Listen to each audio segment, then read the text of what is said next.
Orang tua dulu-dulu selalu pesan, kalau nak masuk hutan, mesti bawa parang. Katanya, parang tu dapat menakutkan makhluk halus yang ada di hutan. Betul ke dapat guna parang halau makhluk halus? Sebab selalunya, nampak Pak Dukun guna garam dengan limau kalau nak lawan dengan makhluk-makhluk ni. Sebenarnya, kepercayaan ni muncul sebab hutan dianggap tempat tinggal mereka ini. Parang jadi simbol pelindung.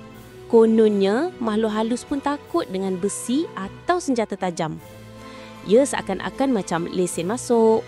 Bila ada parang, barulah orang rasa lebih selamat nak melangkah jauh ke dalam. Tapi, sebenarnya parang penting untuk tebas semak, buka jalan, potong ranting atau dahan. Dan jadi alat pertahanan kalau terserempak binatang liar. Jadi, bila orang tua kaitkan dengan halau makhluk halus, itu sebenarnya cara mereka nak mengajar kita jangan sesekali masuk hutan dengan tangan kosong.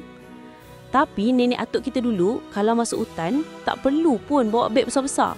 Cukup bawa parang je. Sampai setengah hutan tu diorang boleh explore. Siap boleh bawa balik hasil hutan lagi. Jadi bukan soal parang tu halau hantu, tapi soal persediaan dan keselamatan.